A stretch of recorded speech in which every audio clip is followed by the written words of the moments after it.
Universidad de Buenos Aires.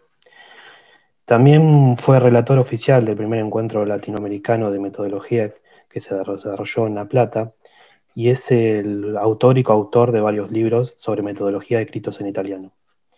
Fue director de un proyecto comparado de investigación italo-argentino-chileno sobre el sentido de identidad y las relaciones de naturaleza. Dicha investigación fue llevada a cabo por su propio trabajo voluntario y el de sus alumnos y también exalumnos, no contando con financiación externa. Y además fue el coautor, junto con Nelly D'Argenti y Juan Ignacio Piovani, del manual en español Metodología de las Ciencias Sociales. De este manual vamos a exponer hoy y hablaremos del capítulo 1 de este libro. Muy bien. Sí, para nosotros Marradi, Argenti, Piovani son grandes investigadores que tienen muchísima experiencia de campo, incluso, ¿no? No solamente teórica, sino de campo. Sí, ¿quién sigue? Profe, perdón que interrumpa. Una Sí. chica está poniendo por el grupo que está en espera, que si la Ahí, aceptás. fíjate, a ver, ya creo que ahí la... Perdón, chicos.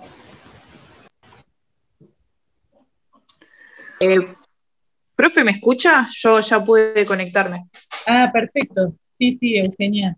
La Me andaba campanita mal la tenés. sí, me andaba mal el internet. Está bien. Ahí está. Muy Ya buenas, empecé. Listo. muy buenas. Voy a presentar el modelo experimental. Este modelo tiene sus inicios en el siglo XVI, de la mano de Galileo. En este preciso momento se abandona la visión de Aristóteles. Esta visión tenía la tarea, que la ciencia tenía la tarea de identificar la naturaleza de cada especie del conocimiento y dividirlas en lo que era sustancia de lo accidental o variable. Galileo asienta las bases de la ciencia experimental y tenía la visión de que esta ciencia, de la ciencia, era formular, controlar y decidir afirmaciones acerca de las relaciones entre las propiedades de los objetos y hallar su fórmula matemática. En la tarea de hallar esta fórmula matemática, no era sencillo, ya que no era posible aislar todas las variables en un experimento. En su propuesta de método, en su forma ideal, Galileo propone dos propiedades, una operativa y otra experimental, en donde en la propiedad operativa se le aplicaban pequeñas variaciones controladas y de ahí ver cómo reaccionaba en la propiedad experimental de un objeto. Y poder hallar su fórmula matemática y poder graficarlo o plasmarlo en dos vectores. Este experimento puede tener algunas limitaciones, como va a explicar mi compañero. Hola, ¿cómo andan? Bueno, yo voy a Hola. explicar las limitaciones del método experimental. Tiene dos tipos de limitaciones: un límite teórico, que consiste en que en la naturaleza existen infinitas variables que no conocemos o que no hemos estudiado y no están aplicadas en este modelo, ¿sí? Por lo tanto, no sabemos cómo puede influenciar en nuestra propiedad experimental. Bueno, tras este desconocimiento, que dice que este modelo todavía no fue cerrado, ¿sí?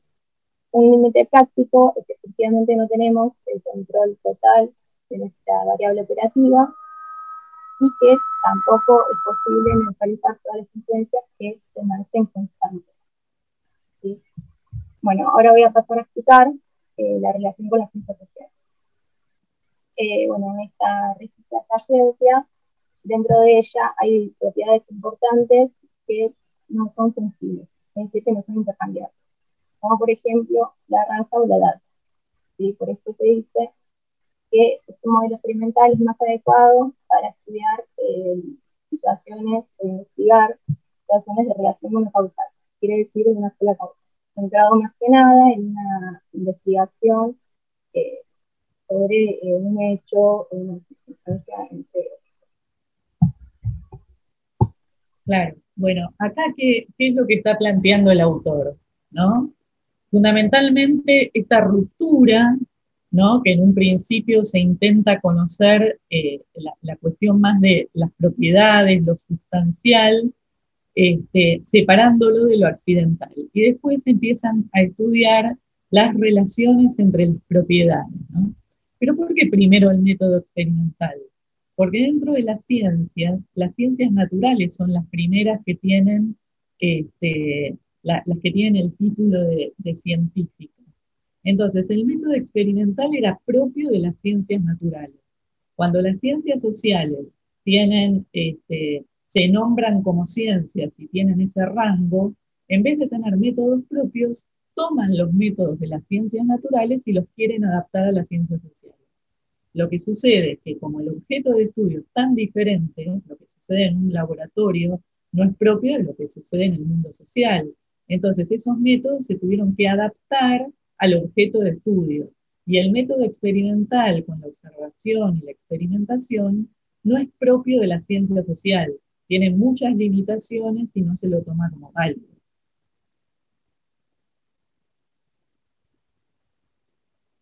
Sí.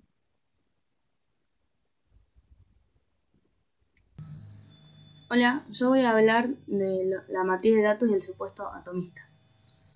Hasta el siglo XVIII las ciencias sociales no tenían una unidad de medida, pero gracias a Alfred Achenwald, profesor de la Universidad de Alemania, esa realidad cambió, porque encontró una forma de adaptar las matrices que tenían uso matemático, que son un cruce entre unas de vectores paralelos horizontales y verticales, se pueden utilizar como unidades de medida en las ciencias sociales. Las matrices de datos se ubican referentes del mismo tipo en filas y misma secuencia de propiedades en columnas. Esto permite establecer rápidamente las relaciones entre propiedades. Esas propiedades. El atomista. Discúlpame, ¿cuál es el programa que maneja esta matriz de datos? Un programa que lo usamos muy a menudo. El Excel. Claro, ¿no? Donde se ponen los casos de modo horizontal y las variables van de modo vertical. ¿No ven cómo acá en la filmina puse ejemplos de la matemática y la de matriz de datos. Claro. El supuesto atomista son supuestos conectados entre sí que adquirieron gran valor en el siglo XX, que nombra 4 casos. Uno es cada caso que está como referente en una fila se puede descomponer en sus estados. Otro es cada caso en una propiedad transformado en un dato es perfectamente separable. Otro es cada estado en una propiedad es independiente, estando o no estando en la matriz. Y todos los datos con el mismo valor son iguales entre sí. Claro. Bueno, acá lo que se juega dentro de esta matriz, por ejemplo, hay un programa que se llama SPSS, que es un programa de estadística que lo manejamos dentro de investigación. Entonces vamos generando por los casos diferentes variables como edad, sexo, trabajo, bueno, y diferentes variables que muchas son numéricas, pero las podemos llevar a que sean nominales, ¿no? Por ejemplo, género, que hoy en día se diferencia de sexo, ¿no? Antes era sexo femenino masculino. Bueno, ahora género hay gran amplitud.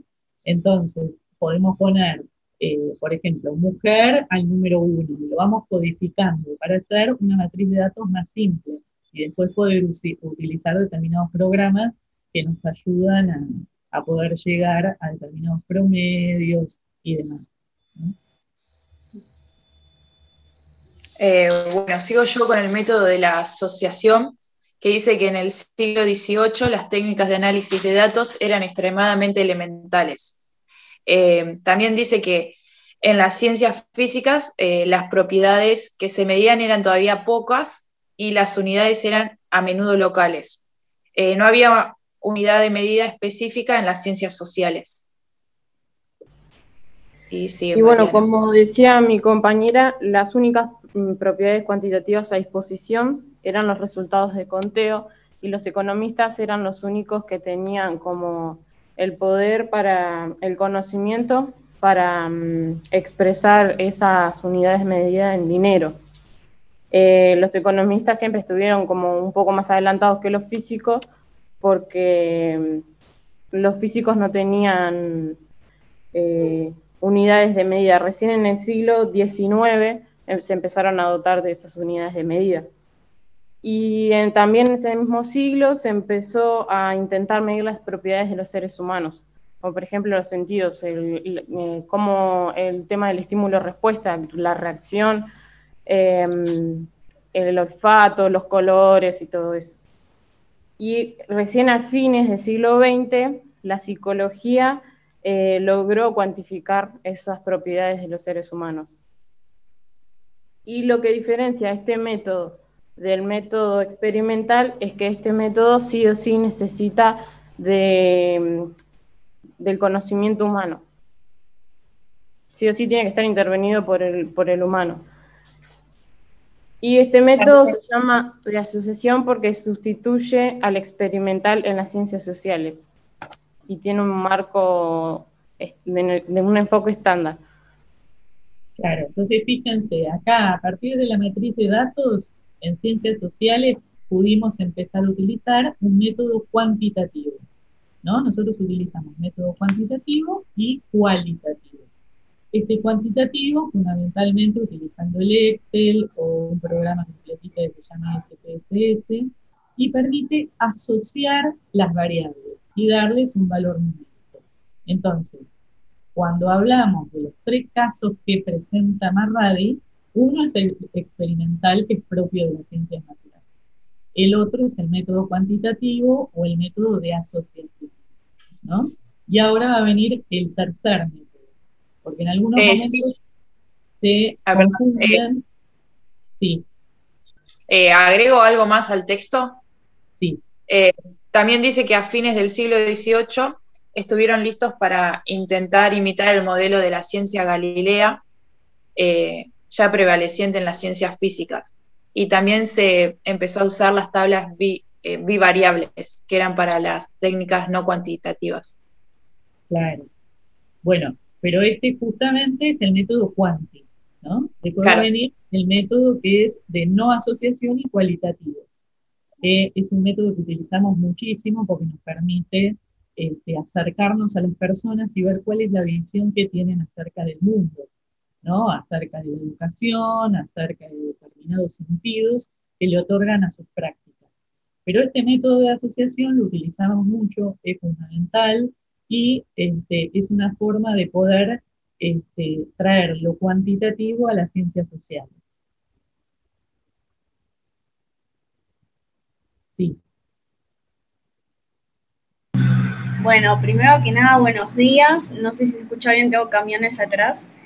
A mí me toca hablar del método cualitativo, que principalmente, una pequeña definición, es la recopilación de información. Tiene un índole personal y esto se lleva a cabo a través de encuestas, entrevistas, charlas y demás. Como bien explicaron mis compañeros, tenemos el método experimental y el método cuantitativo, que si bien tienen en punto en común cuestiones conceptuales, técnicas y de término, tienen un punto negativo, que es que no pueden ser estandarizados. ¿Cuál es el tema? Que al investigador le cuesta que dichas investigaciones no pueden ser representadas por modelos matemáticos, pero en su condición cualitativa, nos permite estar más cerca del problema.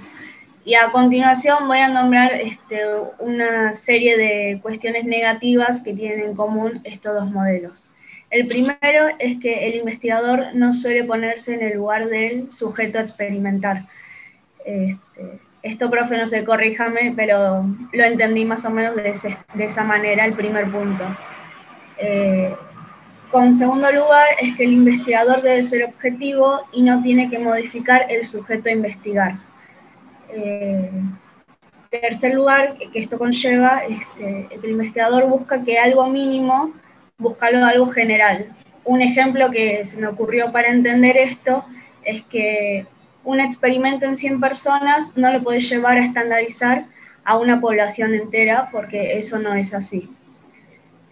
Luego tenemos dos orientaciones que menciona el autor, que es la orientación ideológica y la orientación inductiva. La orientación ideológica básicamente habla de la poca objetividad a la hora de elegir a quién investigar.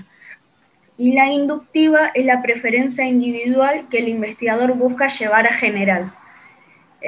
Un ejemplo que encontré en internet y que me pareció muy piola para entender esta parte es, por ejemplo, todos los cuervos observados hasta el momento son negros, por lo tanto todos los cuervos son negros, y eso claramente no es así.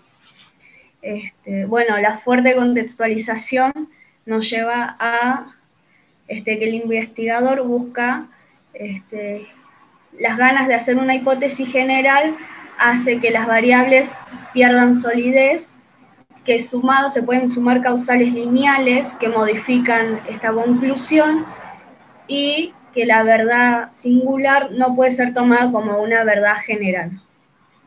Luego tenemos que el resultado de la investigación no se puede explicar como una causa, sino que es narrado y carece de relaciones estadísticas. Y bueno, la falta de procedimientos sólidos nos lleva a la importancia del trabajo previo para lograr las premisas, y por último, la mimetización del investigador sobre el investigado. Generalmente, otro ejemplo que encontré es que cuando un investigador investiga, perdón la redundancia, a un pueblo, se suele mimetizar mucho y se convierte en parte del problema. Y se terminaría mi parte. Claro, bueno, en realidad acá hay algunas cuestiones para ver, porque ¿qué sucede con el método Quanti? Vos cuando trabajás con una gran población, bueno, tenés datos numéricos que son válidos, pero te alejan de los sujetos, o sea, son números. Ahora, el método cualitativo tiene un recorte menor, vos te podés acercar a los sujetos y podés tener en ese ida y vuelta el conocimiento de lo que realmente piensan acerca de determinadas cuestiones. Entonces, con temas tan estigmatizantes como es la pobreza, la discriminación, es importante tener acceso a esos sujetos, porque no se los puede tratar como números, y en la medida que uno se acerca a ellos, comprende mejor la situación. Porque generalmente el investigador pertenece a una clase social diferente de muchos sujetos que son investigados. Entonces, desconoce el campo. Conocer el campo es fundamental. No nos podemos quedar con lo teórico, ¿no? Entonces, por ejemplo, yo trabajo en cárcel, estudio cárcel. Yo no puedo estudiar, hay textos maravillosos sobre cárcel, pero si yo no voy al campo y no veo lo que sucede ahí adentro, y cuáles son los procesos que se llevan adelante, estoy hablando de lo teórico, de repetir lo que dicen otros. Entonces, la experiencia de lo cualitativo es fundamental para comprender mejor el objeto de estudio. Y esa mimetización raramente sucede, porque el sujeto investigador sabe cuáles son los fines de la investigación. Una investigación siempre va a estar bien referida en cuanto tiene los objetivos. Vos te fijás en los objetivos de la investigación y no te movés de ahí. Entonces vos vas a investigar, no es que vas a relacionarte en un modo cotidiano con esas personas. Entonces, el método cualitativo, a pesar de que no tiene esa orientación cuanti, es como muy importante para comprender determinados fenómenos sociales, ¿no? Y más cuando hay una gran lejanía entre lo que es el investigador y lo que está fundamentalmente estudiando. Entonces, vemos que Marradi acá lo que nos está incorporando es dentro del discurso de lo que significan diferentes métodos. Desde el nacimiento de las ciencias sociales con el método experimental, que no es posible hacerlo en ciencias sociales. En psicología, imagínense cómo es experimentar a ver cuánto puede sostener una persona una situación de estrés. Entonces, lo pones como a ese sujeto dentro de una situación experimental que no es ética. Entonces, la ciencia social, como toda ciencia, las ciencias naturales también, pero fundamentalmente las ciencias sociales que tratan con sujetos, tienen que estar atravesados por un marco fundamentalmente ético. Y saber que, por ejemplo, cuando nosotros nos acercamos a las personas para conocer por la voz de ellas situaciones traumáticas, no es solamente para recoger información, tenés que saber que esa persona después tiene que quedar en buenas condiciones y no súper angustiado porque a vos te dio información. Entonces, a lo último de la cursada vamos a ver que hay determinados principios de investigación que son fundamentales, que no solamente uno debe investigar y recoger y recolectar datos, sino que estamos tratando con personas, ¿no? Y generalmente lo que se estudia son problemáticas importantes. Entonces ahí está la ética y la moral como relaciones fundamentales para llevar la ciencia adelante. Bueno, hasta acá vimos entonces, buenísimo. Bueno, después lo suben a la carpetita que voy a dejar. Profe, perdón que la interrumpa, pero hicieron una pregunta en el chat y ahora me dio curiosidad. Dicen que la encuesta que nos dijo que respondamos no está disponible para la comisión 5. Sí, le tengo que preguntar a la titular porque debe tener que configurar algo y después le comento. ¿Usted nos envía un mail cuando ya esté disponible, así la respondemos?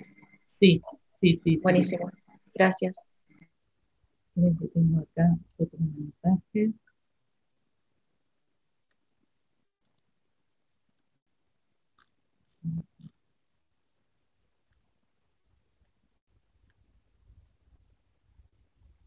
Bueno, no sé a qué se refiere. Después cualquier cosa, el que me mandó por privado, que me mande un correo. Bueno, entonces hasta acá nos falta un solo texto para terminar la unidad 1.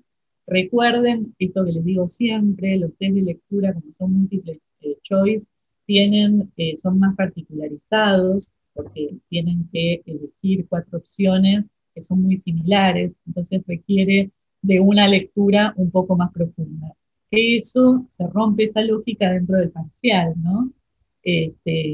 Cuando en realidad lo que se busca es que ustedes comprendan en profundidad el texto y lo puedan relacionar con otros autores. Siempre la relación de los autores va a estar dentro de las mismas unidades, ¿no? Que componen esos pensamientos claros.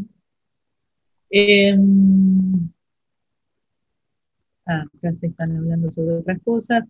Los test de lectura, yo les subí dentro de la comisión 5 el cronograma de clases. Ya les dije que el martes que viene yo voy a exponer Bourdieu y el primer texto de Portantiero, que es de la unidad 2.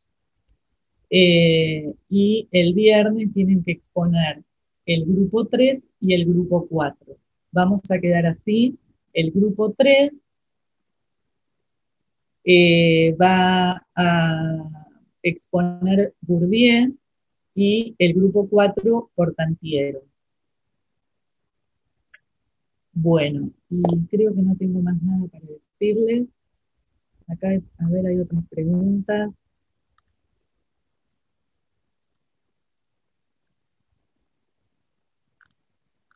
Sí, fíjense que se tienen que anotar en la comisión que aparecen en el Sioux Guaraní, ¿no?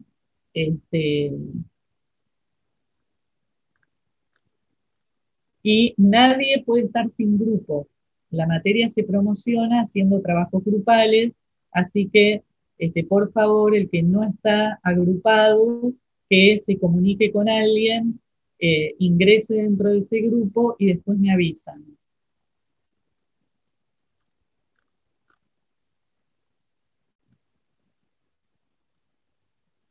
Bueno, ¿alguna otra pregunta? ¿Hay alguien allí que están todas las camaritas apagadas? No, profe.